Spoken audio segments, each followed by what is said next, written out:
Just lean out, duck back real quick, and then throw the grenade.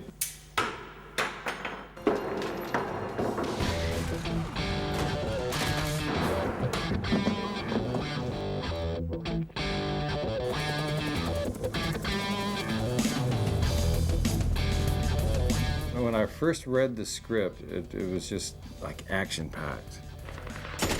I've done 5 movies with Steven. We collaborate very well together. Take and put her back against the wall like this. You want to do one pop like that? I want to do one pop like that. He's fun. He's just, I mean, he's an icon. The man is an icon. I love being around him. He's a good guy. Can you say that line just with a little more enthusiasm, that last one? Yeah, well, it's different. Yeah, well, this time it's different. His name is Eddie, and I made him a promise. Constantly wants to make the movie better.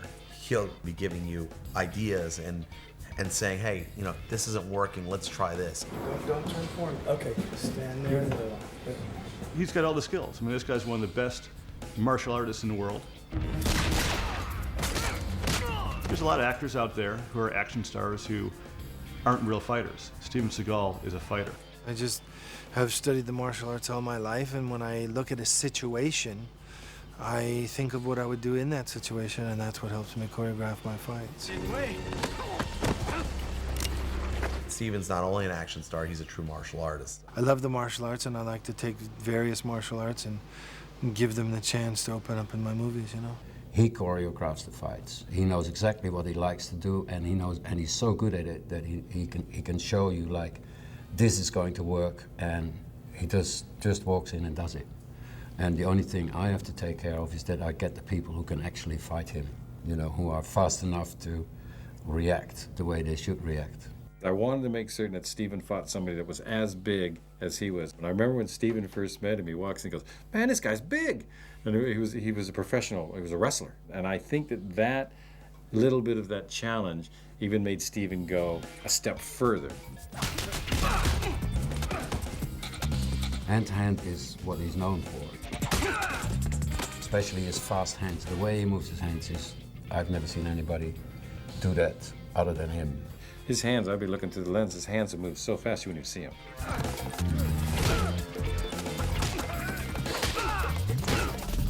All these fantastic, like very, very quick moves, but he knocks people out like nobody's business.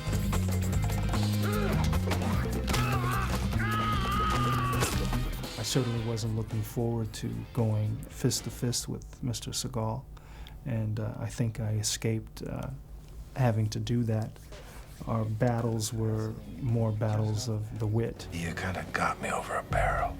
How much time do I have?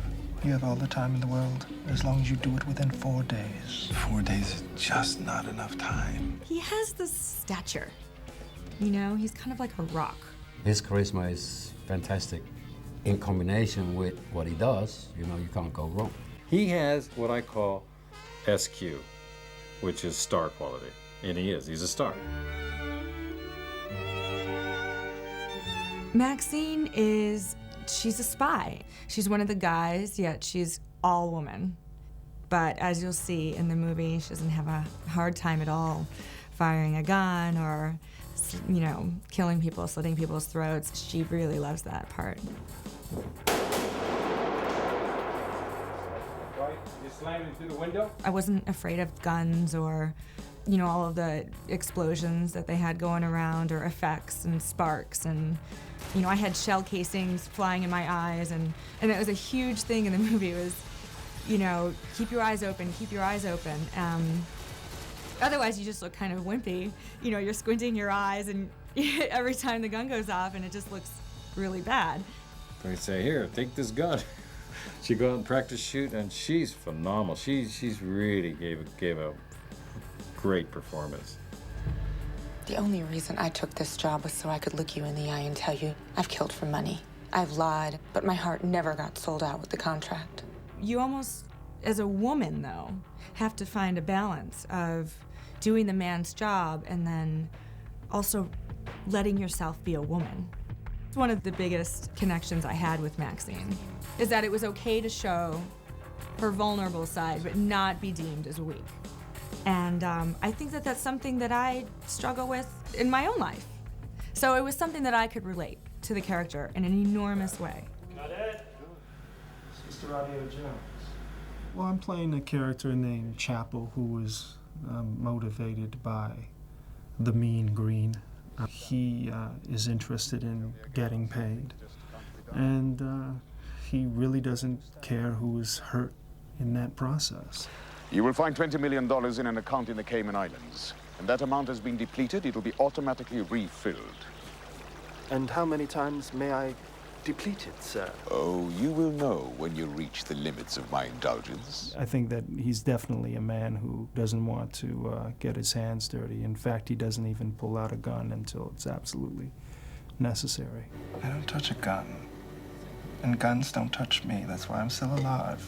Even though we're in this heightened world of action and explosions and stylized violence, there's still that age-old challenge to make it real, to make Chapel somebody that we know, recognize, either love or detest, probably detest.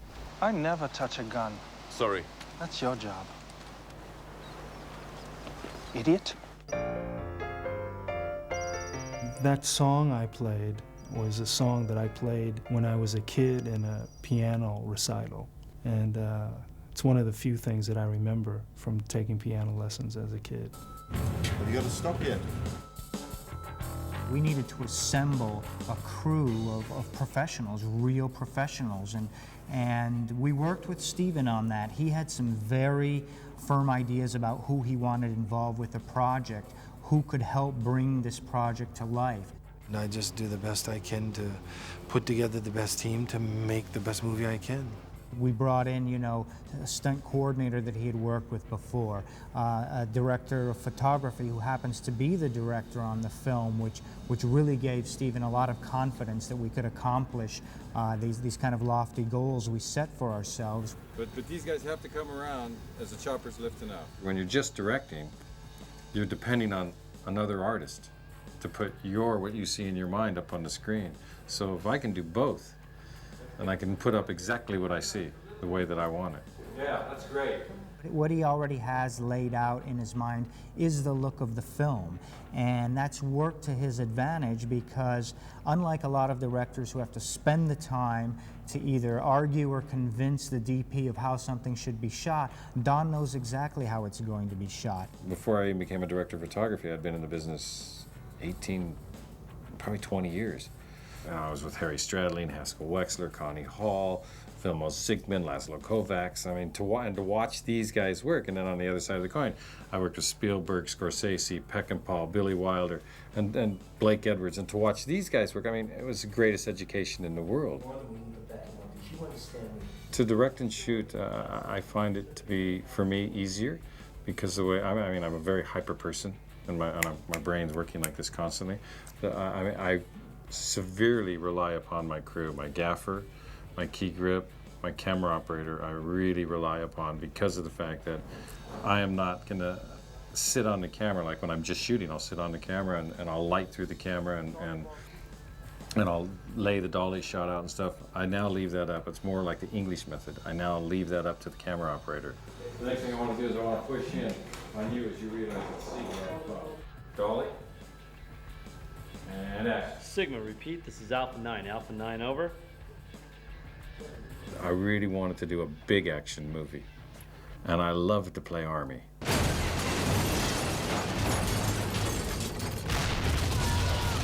just had so much fun doing it. I had the second unit there, I had all the camera operators there, I had the visual effects guys there, the special effects guys there, and we watched the opening to Saving Private Ryan when they hit the beach, and Black Hawk Down, probably 20 times. And I kept saying, this is what I'm looking for. This is the kind of camera movement I want.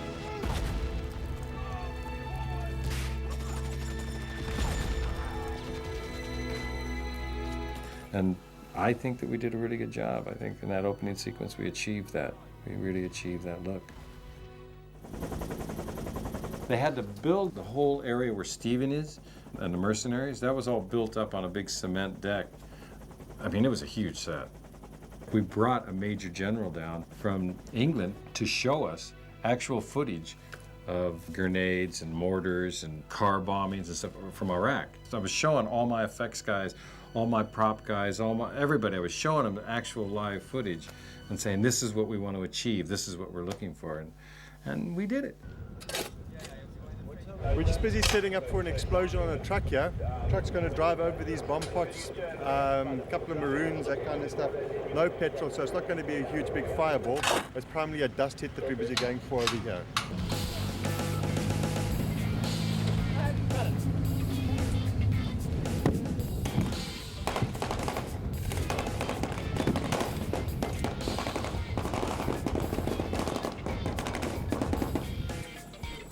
Didn't use Steadicam because I didn't want that floating feeling. I wanted everything handheld and kind of in your face and 45-degree shutter and get the strobing effect.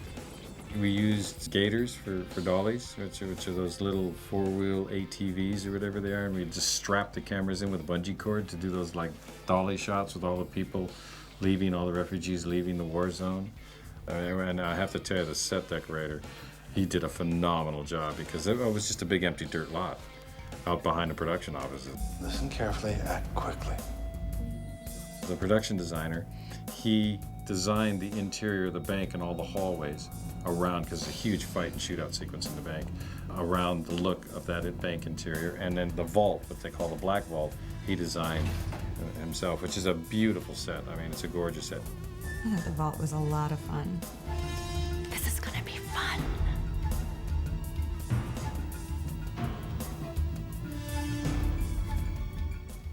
What we have behind me is Wraca prison, which we're doubling for Randfeld on the film. Randfeld's supposed to be this maximum security prison, kind of an old prison that nobody has ever escaped from, and this is where they're holding the arms dealer's son, which our hero, Seagal, has to go in and break out. Now, as you can see, we're shooting in a real prison. I mean, the production value here is complete and real. Although we're shooting here in a real prison, this is the wall, and we filmed inside the wall and out, our production designer went ahead and created this wall out here, simulating the prison, which gives us this whole area to work in and still be part of the prison. So what we went ahead and did was we designed this gate to be part of the prison so we can do all the big action here, including flipping cars.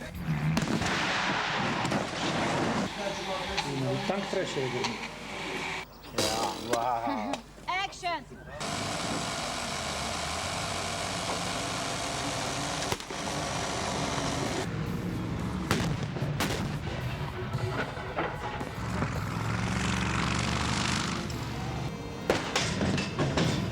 Including crashing through the gates and eventually blowing up this beautiful APC.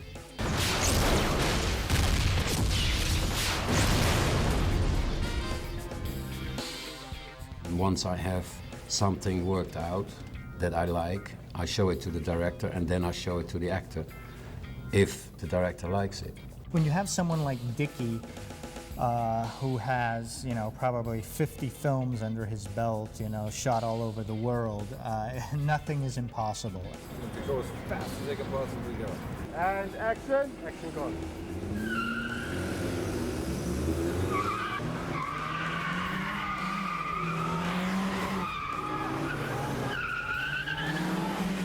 We have stunts, we have guys falling off rafters, 2-3 stories.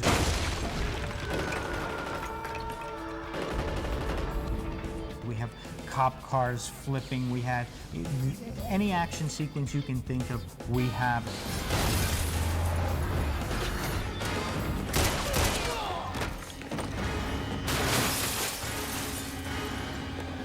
You wanted a one-on-one? At the end of the day, that's what a Steven Seagal film is our hero going after guys who have wronged him and, in essence, systematically righting the wrongs. And nobody is better at that than Steven. Steven Seagal, he gets the bad guy with the pretty girl, and and there's just a lot of action and a lot of fun. One thing for sure, when you're a mercenary, you're always gonna have casualties.